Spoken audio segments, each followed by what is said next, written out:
Hi! Welcome back to Billy's VHS Tapes. Today we're reviewing 1989's Little Nemo's Adventures in Slumberland. An animated musical fantasy film about a boy from the 1900s whose dreams are larger than life. Let's do some fun facts. Little Nemo was originally a newspaper comic published by Winsor McCay. Nemo's adventures were printed in several newspapers around New York from 1905 to 1927. The movie was produced by Tokyo Movie Shinsha. The president of TMS had big dreams of doing collaborations with American producers and Japanese producers. He planned to distribute these films worldwide in an effort to compete with Disney. But due to a lack of funds and animators, Little Nemo sat in developmental hell for nearly 2 decades. The movie was released in Japan in 1989, and then later released worldwide in 1992 after being redubbed. Even though the movie is based on American-made comics, it's considered to be more of an anime than it is more of a Western animation. Some notable voice actors in the movie include Mickey Rooney, Renee Auberjonois, Kathleen Freeman, Sherry Lynn, and Nancy Cartwright. The movie features 5 original songs written by famous movie composers the Sherman Brothers. A video game tie-in was created for the Nintendo Entertainment System called Little Nemo: The Dream Master. The game follows the same storyline as the movie as you play as Nemo making his way to Nightmare Land to save the day. The movie cost $35 million to make, and it only brought in $11.4 million at the box office. But it did sell over 1.5 million copies on VHS. Audiences found the movie to be slightly confusing, as Nemo slips in and out of his dream state. Sometimes it's hard to tell if he's still dreaming or not. But it's still a fantastic fantasy ride. So without further ado, let's watch it!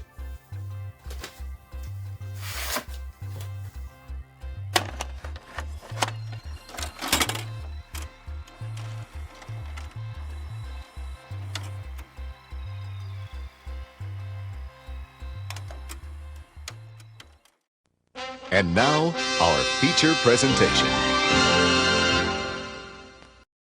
The movie opens with a song performed by Melissa Manchester. We see Nemo asleep in his bed. As he slumbers, his bed begins to levitate and fly out the window. When Nemo wakes up and realizes what's going on, he flies around the city. He makes his way to a part of it that appears to be abandoned and run down. The hands on a clock tower move, and as the bells chime, Nemo's bed begins to fall. He splashes into some water, where he comes out dry on the other side, and then he's chased by a train. Just as he makes it to his front door, the train plows through it, tossing him into the air. Cut back to Nemo's bedroom, where he's fallen out of bed, and we see the whole thing was just a dream. It was all a dream! The next morning, Nemo awakes to find a parade outside in the street. As Nemo books it outside to see the parade, we meet his parents and his pet flying squirrel, Icarus. We learn that the parade is going on to promote a circus coming to town. The ringmaster pulls Nemo out of the crowd and gives him a ride on the back of his horse. Nemo runs home to ask his parents if they can go to the circus, but unfortunately his dad tells him that he's too busy with work. That night, as Nemo slumbers in his bed, a bright light from outside begins to fill his room. Nemo has been paid a visit from Professor Genius and Bonbon from the King of Slumberland. Nemo has been cordially invited to be the official playmate of the king's daughter, Princess Camille. No jokes, these are children. But Nemo's a smart kid, and resists the idea of taking off with strangers to a place that he's never heard of. But then when he finds out that there's cookies on a dirigible, he's literally on board.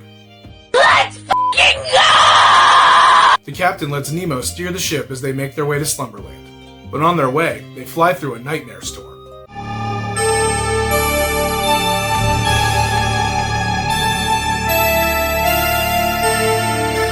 But they escape the storm and make it safely to Slumberland.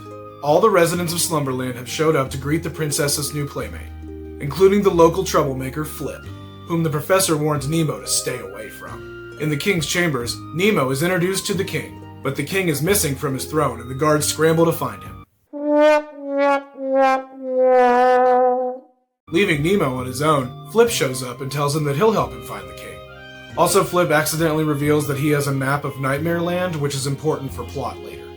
Flip leads Nemo through the castle, where we see that the castle is almost alive, so to speak.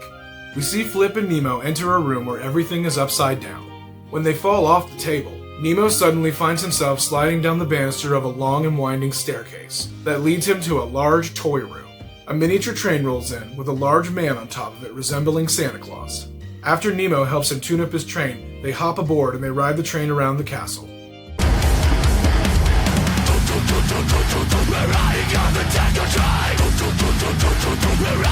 They loop back around to the toy room where the professor has shown up, and they crash into him like Dave Matthews.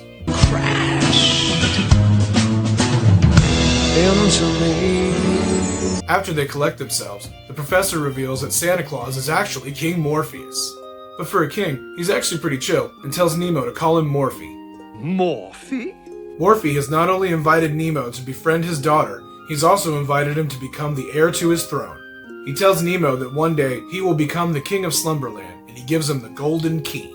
But we all remember what Uncle Ben said. With great power comes great responsibility. Morpheus warns Nemo that he must never open the door with the symbol on it that matches the shape of the key. Nemo promises to uphold his duties, and they take him to meet the princess. At first, the princess isn't impressed with Nemo in his pajamas, until he stands up for himself and reminds her that he was invited in the middle of the night, reminding the audience that Nemo can only visit Slumberland at night when he's asleep. So it leaves the lingering question of whether or not all this is actually happening, or if Nemo is just dreaming all of it. After insulting and making up with Icarus, Hey, don't apologize to me, apologize to my rat. Oops. we get a montage of Nemo and the princess having fun while they show Nemo around Slumberland. The song that plays over the scene is called Fun and Laughter, and the lyrics tell us that Slumberland is a world full of fun and wonder where nothing is ever really what it seems. The song and the visuals show us even more of the idea that Slumberland is a dream and literally anything can happen. Back at the castle, Nemo finds out that being a prince isn't all fun and games. The best song in the movie explains to us that Nemo must learn proper etiquette in order to become a prince. Oh, you got to get some etiquette if you want to be a prince. So we're here to meet you and to teach you lots of handy hints. He must have skills in fine dining, dancing, fencing, proper education, and horseback riding if he wants to take on the role. But Flip shows up in the middle of Nemo's studies and crowns him the Prince of Mischief, and they set out to cause some trouble. They set off some fireworks that are supposed to go off later that night to welcome Nemo to the kingdom. But the fireworks get ahead of them and they crash land in the kingdom. With Flip being a wanted man for having fun, the guards begin to chase after them after they crash. The boys escape through a secret hatch and begin to make their way through the tunnel. They stumble upon a giant door, the same door that Nemo promised that he would never open. But of course, the fiendish Flip wants to open the door and he talks Nemo into sneaking a peek. Inside is what looks like a mud puddle that immediately comes to life when the light touches it. The boys quickly close the door, but Flip runs away in fear before they can lock it back up, and the puddle begins to push its way out. Meanwhile, the entire kingdom begins to gather for Nemo's coronation ceremony. While Flip sneaks in, Nemo is fitted for the show. King Morpheus announces Nemo as the Prince of Slumberland. He then demonstrates the power of the royal scepter, which he used to defeat the Nightmare King. Pajama, pajama, pajama, pajama, simmarakasam, timmarakasam, imperatasam, panja, panja, satsama, satsama, pajama, pajama! As the party continues, the Nightmare Puddle begins to flood the kingdom. Without knowing it, Nemo has freed the Nightmare King from what was supposed to be his eternal prison. The Nightmare Puddle grabs the king and in a flash transports him to Nightmare Land. The people of Slumberland immediately blame Flip for the nightmare invasion. But as his name suggests, Flip flips on Nemo and blames him for opening the door. As the partygoers surround Nemo, he suddenly wakes up back in his bed. He thinks the whole thing was a dream, but he still has the royal scepter with him in his bed. He then hears King Morpheus calling for him from downstairs. In the kitchen, the icebox glows and has a note pinned to it that says, "Remember your promise." The icebox then doubles in size and begins to overflow with water. As Nemo's house begins to flood, he swims for his bed. He's then sucked into a whirlpool and ends up on what seems like the open sea. Out in the distance, Nemo spots the professor floating on a suitcase. Nemo tells him that Flip was telling the truth and he admits to breaking his promise. Nemo's determined to make everything right. He has to get to Nightmare Land and save the king. A young adventurer? On a fantasy quest? To save a magical kingdom made of dreams? Sounds like a movie plot to me! But who's the only person with a map to Nightmare Land? Flip! And who's about to be shot out of a cannon and banished from Slumberland forever? Flip! Oh shit, they better hurry up. Nemo and the professor arrive in Slumberland just in time to stop the cannon from being fired. They let Flip out and they order him to lead them to Nightmare Land. They travel by boat and they sail into the night, but they awake to a rocky ride when they see that Flip has fallen asleep at the wheel. After they're sucked into a whirlpool, they come out on the other side and they land in Nightmare Land. Upon their arrival, the princess is immediately attacked by nightmare creatures. But when they see the royal scepter, they retreat back into the water. Flip finds out that their rough landing in the water has ruined his map, but instead of telling the rest of the party, he leads them to a dead end and sneaks off and attempts to redraw it. While Flip is drawing the map, we're introduced to the Boomps, a group of shape-shifting jester goblin brothers who sing a song about how they could never scare anyone. Oh, we are the Boomps, good goblin Boomps. They've escaped from Nightmare Castle, but they have to return to rescue their oldest brother. The Slumberland crew join up with the Boomps as their new guides to Nightmare Castle. When night falls, the group decide to camp out for the night. Let's gather around the campfire and sing our campfire song. While discussing how they're going to defeat the Nightmare King, they're suddenly attacked by flying monkeys. Fly, my pretties, fly, fly! The professor, the princess, and Flip are all snatched up by the monkey birds and taken away to the Nightmare Castle. As Nemo is swarmed by the creatures, he violently swings around the royal scepter. He tries his hardest to remember the incantation to activate it, but when he opens his eyes, he's back in his bedroom and he's fallen out of bed again. But he still has the scepter, and this time, he's brought the Boomps along with him. Suddenly, the oldest Boomp falls through the ceiling and tells Nemo that he has a letter for him from King Morpheus. The letter contains the incantation that Nemo needs to recite in order to activate the royal scepter and defeat the Nightmare King. Nemo and the Boomps saddle up in his bed as the wooden legs come to life. Nemo's bed crawls out his window and begins to walk down the street where we get the iconic image from the comic strips. Nemo's bed then takes flight into the sky and through a wormhole where we go back to the spooky Nightmare Land. Using a secret entrance, they make their way into the castle, where they're greeted by a giant-sized demon-looking Nightmare King. Welcome to my world, bitch. He tries to grab at them, but they escape to a secret room where they can see him, but he can't see them.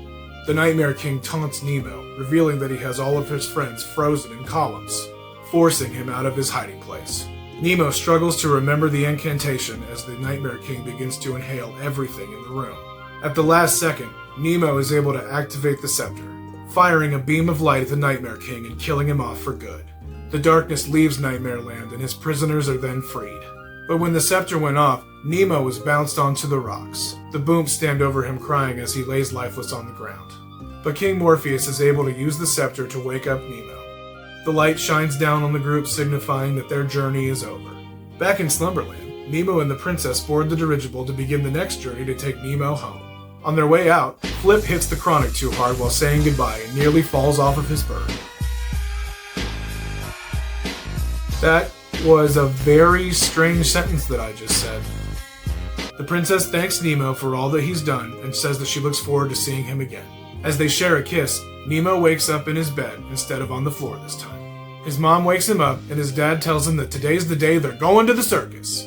The movie ends with Nemo and Icarus looking out the window celebrating their victory, while the audience is left wondering, was it all a dream? You've been living in a dream world, Neo. And that's Little Nemo, an anime written by Americans. This movie is great. Even though it seems a little unfinished and could have used just a little bit more polishing, it's still a really fun movie. Do I recommend it? I definitely recommend this movie for kids and adults who love animation. If you didn't watch this movie as a kid, there's a good chance you probably won't enjoy it. Like I said, parts of it still seem kind of unfinished. But if you consider yourself a whimsical kind of person, then you should definitely check out this movie. Well, that's it for Little Nemo and his adventures in Slumberland. Hey, thank you so much for watching. And hey, if you find yourself coming back to my channel, make sure you hit that subscribe button. And if you're already subscribed, make sure you like, leave a comment, and share the video. Show me to all of your friends. All of them. Everyone you know. Every single person. Send them the link. Send them to me. Also, follow me on my social media pages where I post updates and cool pop culture stuff. See you in your dreams. Or your nightmares.